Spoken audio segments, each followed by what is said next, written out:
Assalamualaikum warahmatullahi wabarakatuh.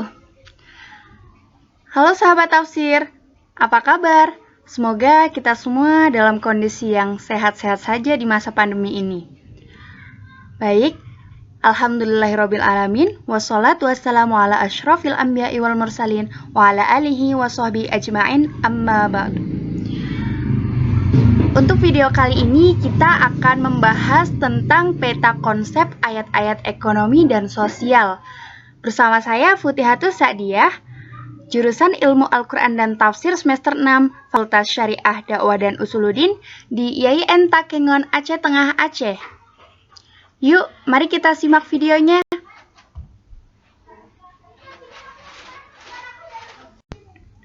Seperti biasa, sebelum kita membahas tentang keseluruhan peta konsep ayat-ayat ekonomi dan sosial, kita akan berkenalan dulu secara sekilas tentang apa aja sih yang ada di dalam video ini. Yang pertama, kita akan membahas tentang manusia sebagai Homo economicus atau sebagai manusia ekonomi. Kemudian yang kedua, kita akan membahas tentang ayat-ayat tentang hierarki nilai. Ketiga, kegiatan ekonomi itu apa saja sih? Yang keempat, ayat-ayat tentang filantropi. Apa itu filantropi? Yang kelima, ayat-ayat tentang jalur perdagangan dan alat pengukur barang. Yang keenam, ada harta benda atau uang. Yang ketujuh, ada manajemen dan development. Yang kedelapan, ada tabungan atau investasi yang sedang ngehits sekali. Yang kesembilan, ada penimbunan barang atau harta, atau istilahnya disebut dengan ihtikar. Yang ke-10 ada ayat-ayat tentang hutang piutang. Yang ke-11 ada ayat-ayat tentang pembiayaan dan juga kredit. Langsung saja kita ke video manusia sebagai Homo economicus. Manusia sebagai Homo economicus. Yang pertama, manusia sebagai khalifah Allah di bumi. Quran Surat Al-Baqarah, Bismillahirrahmanirrahim. Wa idh qala rabbuka lil malaikati inni ja'ilun fil ardi khalifah. Qalu ataj'alu fiha man yufsidu fiha wa yasfiku ad-dima' wa nahnu nusabbihu bihamdika wa nuqaddisu lak. Qala inni a'lamu ma la ta'lamun. Al-ayah. Nah, dari ayat yang sudah kita baca di atas, ada hal yang perlu digarisbawahi dalam kaitannya manusia itu sebagai Homo economicus. Yang pertama, ayat itu menerangkan tentang penciptaan manusia sebagai khalifah fil ardh. Benar-benar terencana oleh Allah, nggak dadakan. Kemudian yang kedua, manusia diberikan oleh Allah banyak pengetahuan itu untuk mempertahankan eksistensinya sebagai manusia di muka bumi ini. Nah, manusia itu seharusnya banyak bersyukur dan bertasbih. Kemudian yang ketiga, kendati pun banyak pengetahuan yang diberikan kepada manusia, pengetahuan manusia tetap terbatas ya teman-teman. Dan manusia itu tidak boleh sombong. Sikap sombong itu mirip kelakuan iblis dan mendistorsi pengetahuan milik Allah. Kemudian yang kedua, keragaman usaha manusia. Nah, dari ayat yang ada di dalam slide ini menunjukkan bahwa manusia sebagai makhluk economicus itu harus berusaha mempertahankan hidupnya. Ragam manusia diantaranya itu, ragam usahanya bercocok tanam, menjadi nelayan, bertukang, berjualan, atau masih banyak lagi. Kemudian di dalam ayat tersebut penyebutan beberapa objek seperti sumpah, ada siang apabila terang benderang, penciptaan laki-laki dan perempuan. Nah, apapun usaha manusia, itu sebagai pentingnya usaha manusia. Kemudian apapun usaha manusia asalkan halal dan baik, kenapa tidak? Baik, ia dipandang mulia oleh Islam karena ia berjuang mempertahankan hidupnya dan keluarganya. Kemudian yang ketiga, kecintaan manusia kepada harta. Nah, dari ayat yang ada di slide, apa sih kriteria wanita dan anak-anak dengan harta benda? Ada beberapa alasan yang dapat kita kemukakan. Yang pertama, harta wanita anak-anak itu sama-sama perhiasan dunia yang menarik. Nah, ketiganya berpotensi sebagai konstruktif atau pembangun. Kemudian yang kedua, fungsi konstruktif tersebut dapat dijadikan mitra untuk membangun ekonomi keluarga, ekonomi masyarakat, bahkan ekonomi negara loh teman-teman. Pemberdayaan perempuan termasuk upaya peningkatan fungsi konstruktif. Nah, fungsi destruktif dapat membawa kebangkrutan ekonomi dan kerusakan mental secara moral. Perhatikan beberapa banyak sudah pejabat-pejabat kita yang memiliki hubungan dekat dengan wanita-wanita cantik yang menguras banyak uang negara. Akhirnya harus berurusan dengan KPK kan? Nah, poin yang selanjutnya ada yang lebih berharga dan lebih tinggi nilainya ketimbang ketenaran dan wujud idea kebendaan, yakni adanya pahala. Nah, pahala dari Allah Subhanahu wa taala, kecintaan pada wanita, harta atau anak-anak hendaknya itu jangan membuat diri kita sendiri itu jadi seperti serba super teman-teman, seperti sudah berkuasa sekali atau menuruti hawa nafsu yang mendistorsi proses pencapaian makomat dan ahwal atau ma'rifat kepada Tuhan.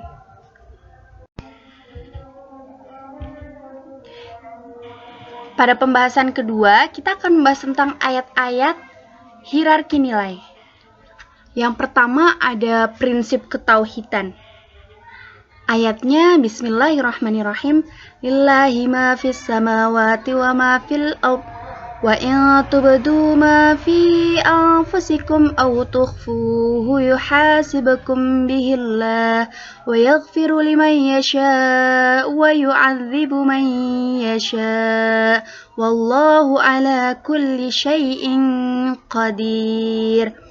Nah, ayat ini setidaknya menegaskan tentang 3 hal. Yang pertama, bahwa kepunyaan Allah secara mutlak itu apa yang ada di langit dan apa yang ada di bumi. Semua itu milik Allah. Kedua, Allah itu membuat perhitungan tentang pembuatannya.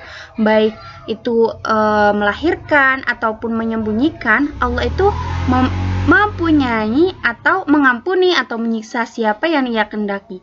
Yang ketiga, Allah itu Maha Kuasa atas segala sesuatu. Nah, yang kedua ada prinsip keseimbangan di Quran Surah Al-Baqarah ayat 201. Nah, makna yang segera bisa dipahami dari teks di atas, yang pertama itu manusia memiliki potensi dasar mengolah jasa dan mendistribusikannya. Kemudian yang kedua, barang jasa yang ditunjukkan Al-Quran secara psikologi setara antara sumber-sumber daya manusia dan aset-aset lainnya seperti emas, perak, binatang ternak, dan lain sebagainya. Yang ketiga, supaya tidak terjadi goncangan ataupun inflasi dalam aktivitas ekonomi masyarakat, ayat ini memberikan orientasi agar bisnis yang dilakukan tidak semata-mata demi bisnis. Al-Quran menganjurkan kecintaan kepada Allah dan juga Rasul Allah, serta jihad di jalan Allah harus dalam skala prioritas ketimbang kecintaan kita kepada harta benda yang bersifat duniawi. Kemudian prinsip yang ketiga, prinsip keadilan. Quran Surah An-Nisa ayat 160-161.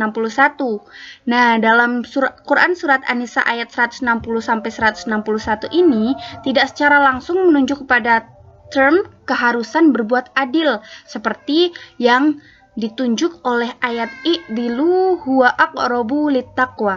Tetapi ayat ini merujuk kepada beberapa perilaku yang menentang prinsip keadilan seperti berbuat kezaliman atau berbuat dosa dengan mengklaim telah membunuh Rasulullah atau Rasul Allah atau Nabi Isa, yakni Nabi Isa utusan Allah, dan memang mereka bermaksud untuk membunuh yang seharusnya mereka gembira dengan kedatangan Rasul Allah tersebut yang telah diberitahukan di dalam kitab Taurat. Nah, maksud dari ayat ini, ibroh yang bisa kita ambil adalah ketidakadilan mereka itu juga karena memakan riba salah satunya. Setelah kita kita teliti penyebabnya. Karena riba itu pada hakikatnya tindakan pemerasan ke kaum yang lemah, teman-teman. Dalam keadaan terpaksa, mungkin untuk makan, pihak yang lemah harus meminjam uang dulu kepada si kaya dengan bunga yang berlipat ganda. Nah, hal itu tidak dibenarkan dalam Islam ya. Dalam ayat-ayat tentang hierarki nilai selanjutnya adalah nilai instrumental pada zakat. Dalam Quran Surat At-Taubah ayat 60 dijelaskan bahwa pangkal ayat ini menerangkan batasan tentang distribusi atau penyaluran harta zakat kepada pihak-pihak terkait yang berhak menerima dan ditutup dengan menyebut sifat Allah yang maha mengetahui lagi maha bijaksana. Nah, akhir ayat ini seolah-olah Tuhan menyatakan bahwa distribusi atau penyaluran ke-8 kelompok tersebut telah diputuskan oleh Allah Subhanahu wa taala atas dasar pengetahuan dan juga kebijaksanaan. Walaupun soal-soal teknis dan perluasan interpretasi bisa dibijaksanai oleh Rasul dan juga merupakan ijtihad ulama sebagai pewaris Nabi.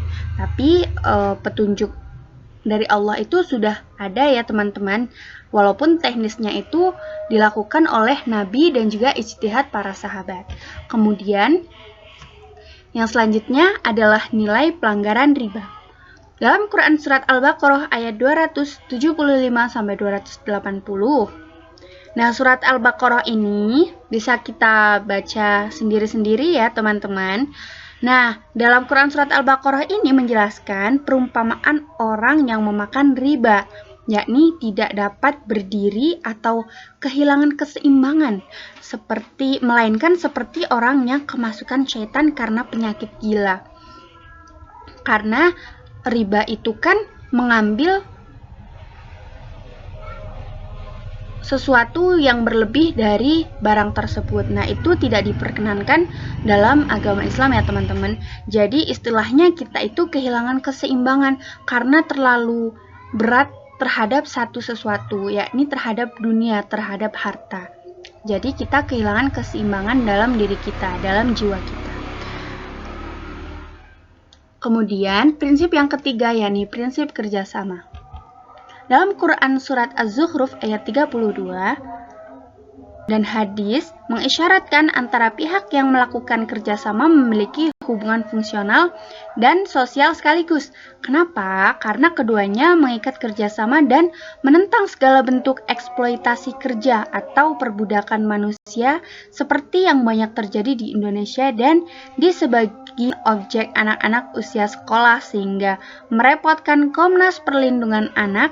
Eksploitasi kerja tidak hanya membuat workaholic atau mabuk kerja dan kehilangan inovasi kerja, tetapi juga menciptakan mustad'afin atau menciptakan kaum-kaum yang dilemahkan yang akan melahirkan sebuah nilai ekonomi yang sangat rendah atau negara yang memiliki tingkat kemiskinan yang tinggi.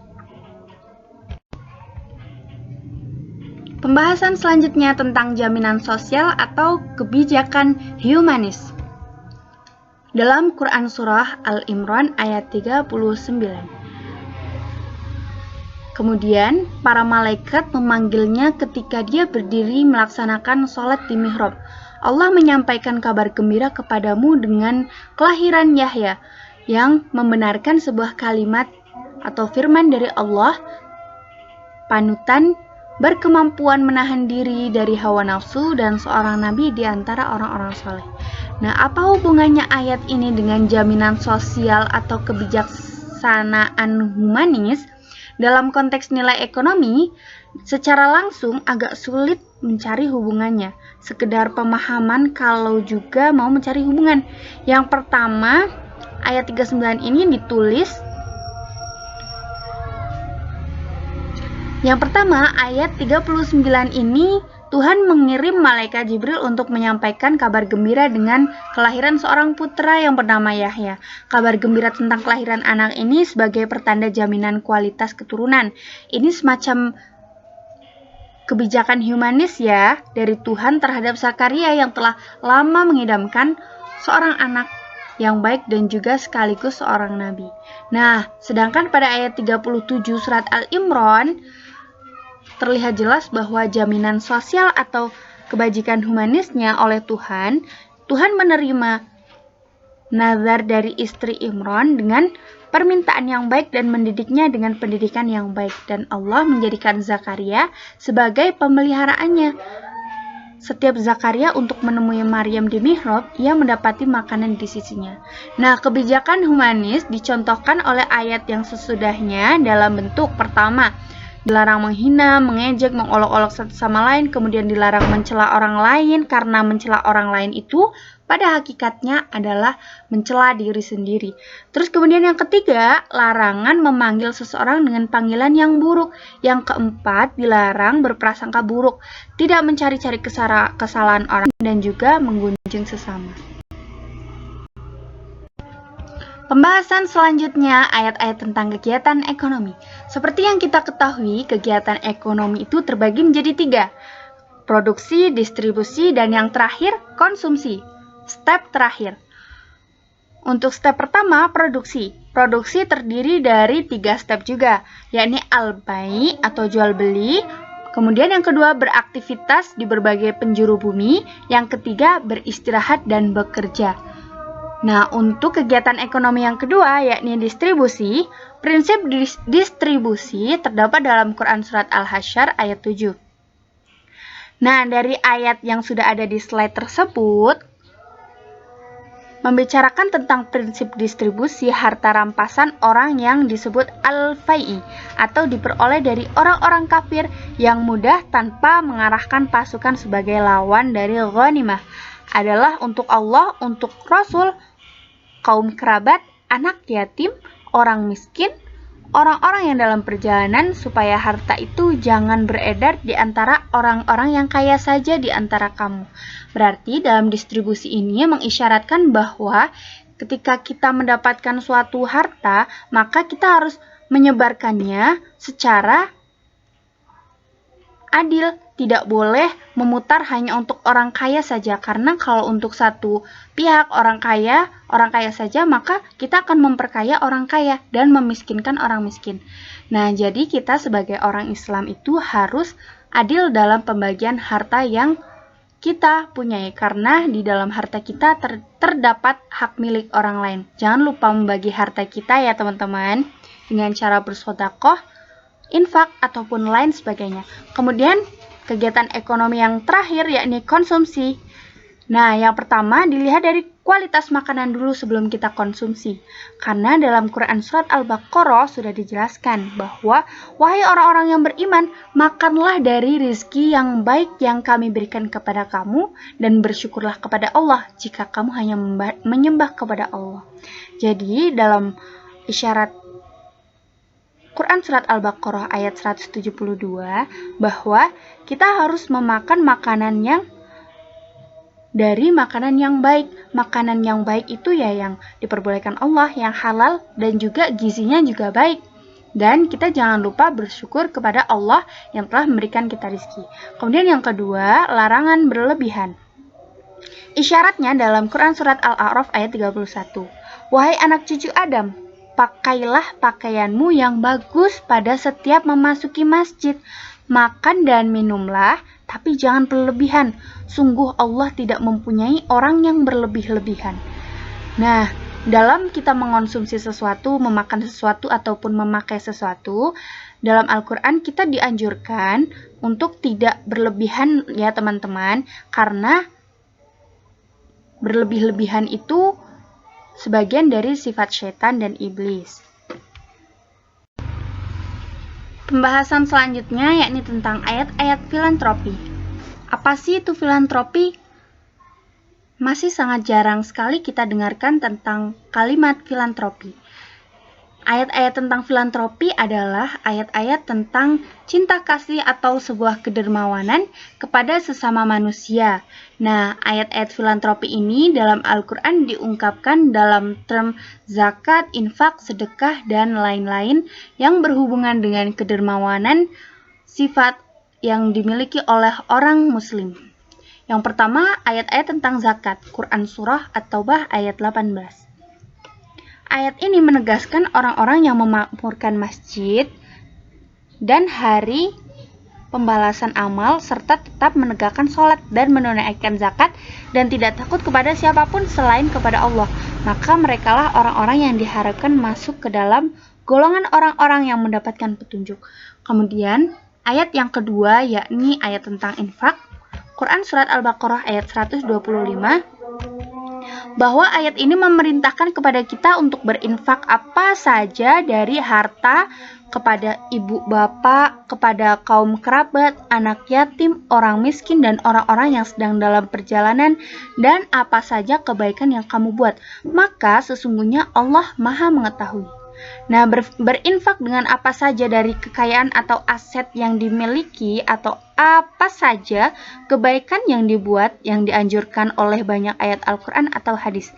Nah, infak bisa saja berupa harta, makanan bergizi, obat-obatan, ilmu yang bermanfaat juga termasuk infak kok. Kemudian tenaga profesionalitas juga termasuk infak kok, dan sebagainya. Yang penting niatkan secara ikhlas ya, hanya lillahi ta'ala. Kemudian yang ketiga, ayat-ayat tentang sedekah dalam Quran Surat Al-Baqarah ayat 264. Nah, ayat ini memerintahkan untuk tidak menghilangkan pahala sedekah dengan menyebut-nyebutnya dan menyakiti perasaan si penerima. Jadi, ketika kita bersedekah, kita tidak usah menyebut-nyebut nominal yang kita sedekahkan kepada orang lain ya teman-teman, dan tidak boleh menyakiti perasaan si penerima. Nah, takutnya disitulah letak sifat ria yang dimiliki oleh manusia. Padahal niatnya itu sedekah adalah lillahi ta'ala, tapi sudah dicacat atau dileceti oleh sikap pamer kita terhadap orang lain demi mengharapkan pujian dari orang lain, bukan mengharapkan pujian dari Allah Subhanahu wa Ta'ala. Ayat-ayat tentang jalur perdagangan dan alat pengukur barang. Yang pertama, jalur perdagangan. Quran Surat Al-Quraisy ayat 1 sampai dengan 4. Bismillahirrahmanirrahim. Li'ilafi Quraisyin ilafihim rihlatash shita'i was-shayf فليعبدوا رب هذا البيت الذي أطعمهم من جوع وآمنهم من خوف. Nah, Quran surat ini menjelaskan kebiasaan orang-orang Quraisy yang mengadakan perjalanan terutama untuk berdagang ke negeri Syam pada musim panas dan ke negeri Yaman pada musim dingin. Nah, dalam perjalanan itu mereka mendapat jaminan keamanan dari para penguasa-penguasa dari negeri-negeri yang dilaluinya. Ini adalah suatu kalimat yang amat sangat besar dari Allah Subhanahu wa Ta'ala.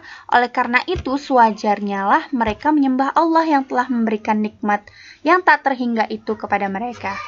Kemudian yang kedua, alat pengukur barang dalam berdagang. Quran Surah Al-Isra ayat 35. Yang artinya, dan sempurnakanlah takaran apabila kamu menakar, dan timbanglah dengan timbangan yang benar, itulah yang lebih utama bagimu dan lebih baik akibatnya. Allah memerintahkan menyempurnakan takaran atau jenis apapun takarannya sesuai dengan kesepakatan apabila kamu menakar. Nah, Allah juga memerintahkan supaya menimbang dengan cara yang benar atau menimbang dengan adil seadil-adilnya. Takaran yang sempurna, dia tidak kurang, dan neraca yang benar itu lebih utama dan lebih baik bagi penjual dan pembeli. Akibatnya dalam hubungan transaksinya. Manajemen dan development. Apa sih itu manajemen? Apa juga sih itu development? Kok kita orang tafsir belajar tentang manajemen dan development? Yuk kita bahas manajemen. Pengertian manajemen yang paling sederhana adalah seni memperoleh hasil melalui berbagai kegiatan yang dilakukan oleh orang lain. Itu adalah definisi yang paling sederhana. Atau bisa juga manajemen itu proses perencanaan, proses pengorganisasian, proses pengarahan, proses pengawasan para anggota, dan sumber daya lainnya untuk mencapai tujuan dari organisasi tersebut yang telah tetapkan. Nah, dalam Quran Surat An-Nahl ayat 64 juga diterangkan oleh teman-teman, yang artinya, dan kami tidak menurunkan kepadamu Alkitab, yakni Al-Quran, melainkan agar kamu dapat menjelaskan kepada mereka apa yang mereka perselisihkan itu, dan menjadi petunjuk dan rahmat bagi kamu yang beriman. Nah, dari ayat Al-Quran di atas, kita dapat mengambil kesimpulan bahwa Al-Quran adalah sumber dari seluruh sumber ilmu pengetahuan yang ada. Bahkan, ilmu yang baru berkembang akhir-akhir ini sudah tertera di dalam Al-Quran dan diterapkan oleh Rasulullah sejak dulu. Sehingga bentuk penerapan manajemen Qurani atau manajemen yang bersifat Islam sudah ada sejak zaman kepemerintahan Rasulullah. Nah, dalam Al-Quran sendiri, manajemen memiliki unsur-unsur yang tidak jauh beda dengan konsep manajemen secara umum. Hal ini tertuang dalam Al-Quran sebagai falsafah hidup umat Islam. Unsur-unsurnya yang pertama itu ada planning, organizing, coordinating, controlling, motivating, dan leading.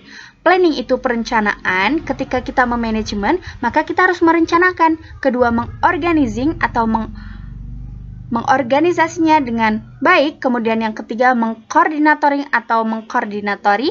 Yang keempat, controlling ataupun mengkontrol segala keperluan dan kebutuhan. Yang kelima ada motivating atau memotivasi supaya targetnya itu cepat tercapai dengan tujuan-tujuan dari organisasi tersebut.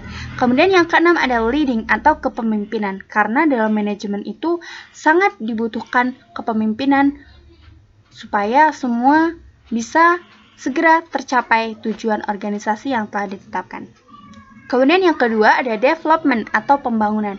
Nah, petunjuknya dalam Quran Surat Al-Baqarah ayat 60. Nah, dapat diambil dari ayat-ayat yang sudah ada di slide. 3 poin penting. Yang pertama, ketika Allah menyuruh Nabi Musa untuk memukul batu dengan tongkatnya, kemudian memancarkan air daripadanya, merupakan sebuah petunjuk bahwasanya kekayaan alam yang ada di bumi itu melimpah ruah, disediakan oleh Allah SWT. Nah, manusia itu harusnya memanfaatkan sebaik-baiknya dalam rangka memenuhi kebutuhannya. Yang kedua, ketika Allah kemudian memancarkan 12 air mata yang dimaknakan dalam tafsir Jalalain sebagai pembagian rezeki kepada suku-suku 12 suku Bani Israel tersebut secara adil di antara mereka, tidak berseteru antara satu dengan yang lainnya. Nah, hal ini merupakan simbiosis dari faktor sosial yang mana merupakan salah satu faktor dari semangat pembangunan berlanjutan dalam menciptakan keseimbangan sosial sehingga tidak terjadi ketimpangan. Kemudian yang ketiga merupakan penegasan Allah kepada manusia setelah diberikan karunia kekayaan alam, kemudian untuk menjaga lingkungan sekitar dan tidak membuat kerusakan di bumi. Selanjutnya, tabungan atau investasi. Dalam Quran Surat An-Nisa ayat 9 dan juga Quran Surat Al-Baqarah ayat 266 sudah dijelaskan. Yang pertama itu tentang tabungan. Nah, tabungan ini lebih banyak diperuntukkan untuk orang-orang yang ingin menyisakan uangnya atau mensisihkan uangnya, mengumpulkan uangnya dalam jangka pendek atau untuk berjaga-jaga. Nah, pertumbuhan aset nilai aset sangat lamban dan juga minim resiko atau hampir tidak beresiko apapun jika mengambil tabungan. Nah, seseorang biasanya akan menabung sebagian dari pendapatannya dengan beragam motif, antara lain untuk berjaga-jaga terhadap ketidakpastian masa depan, untuk persiapan pembelian suatu barang konsumsi di masa depan, serta untuk mengakumulasi kekayaannya. Sedangkan investasi ini biasanya dilakukan untuk kepentingan jangka panjang. Nah, investasi tidak digunakan untuk kepentingan mendadak atau untuk berjaga-jaga. Pertumbuhan dan penambahan nilai aset itu lebih cepat dibandingkan dengan tabungan. Nah, investasi ini merupakan penanaman pada sektor produktif. Dengan investasi, maka seseorang rela mengorbankan konsumsinya sekarang dengan harapan akan mendapatkan hasil return di masa depan. Nah, investasi diartikan sebagai penanaman uang atau di suatu perusahaan atau proyek untuk bertujuan memperoleh keuntungan. Pada dasarnya, investasi adalah membeli suatu aset yang diharapkan di masa datang dapat dijual kembali dengan nilai yang lebih tinggi. Larangan penimbunan atau ihtikar. Ihtikar berasal dari kata hakara yang artinya al-zulm, aniaya, atau merusak pergaulan. Nah, secara istilah, ihtikar ini berarti menyimpan barang dagangan untuk menunggu lonjakan harga, atau istilah singkatnya penimbunan. Menurut Imam Asy-Syaukani, ahli hadis dan usul fikih, ihtikar adalah penimbunan barang dagangan dari peredarannya. Nah, adapun menurut ulama mazhab Maliki, ihtikar adalah menyimpan barang oleh produsen, baik merupakan makanan, pakaian, dan segala barang yang dapat merusak pasar. Dalam Quran Surat Al-Baqarah ayat 279 ini diterangkan bahwa jika kamu tidak melaksanakannya, maka umumkanlah perang dari Allah dan Rasul-Nya. Tetapi jika kamu bertaubat, maka kamu berhak atas pokok hartamu, kamu tidak berbuat zalim atau merugikan, dan juga tidak pula dizalimi atau dirugikan. Nah, berdasarkan Al-Quran dan juga hadis, para ulama sepakat bahwa ihtikar itu tergolong ke dalam perbuatan yang dilarang atau haram dalam Islam.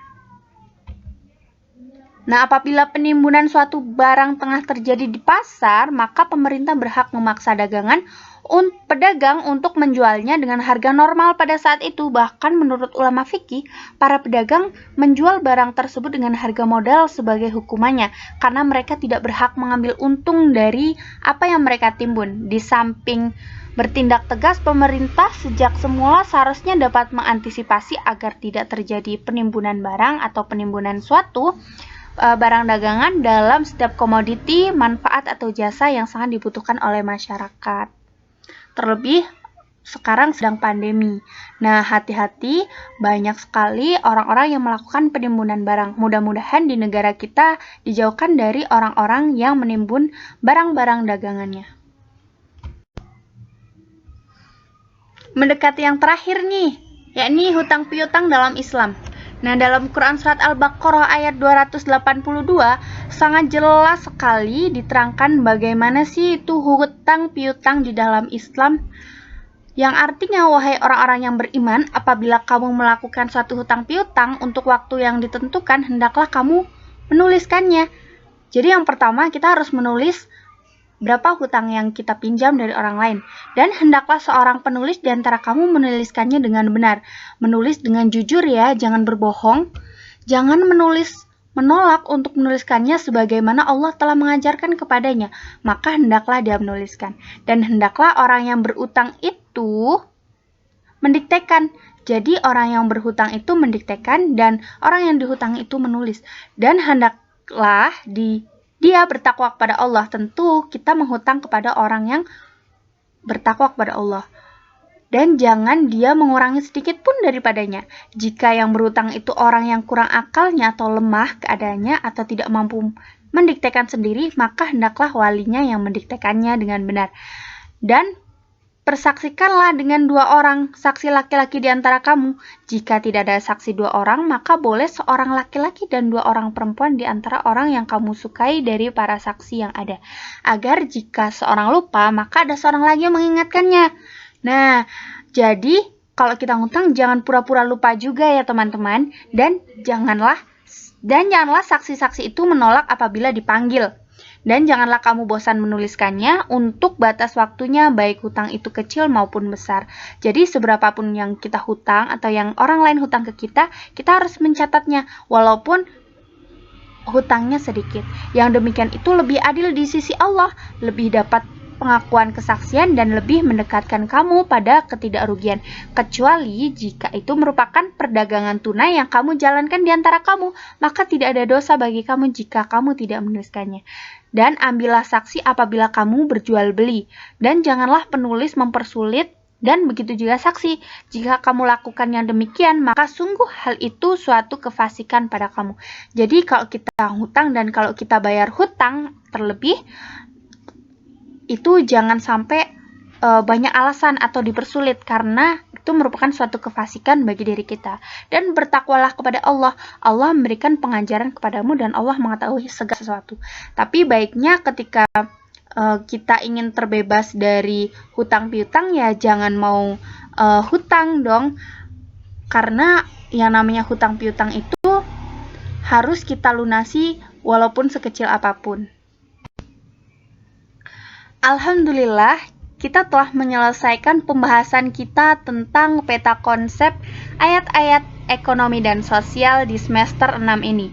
Terima kasih untuk segala perhatian Anda. Jazakumullah khairan. Semoga Allah membalas kebaikan-kebaikan Anda. Wabillahi taufiq wal hidayah. Wassalamualaikum warahmatullahi wabarakatuh.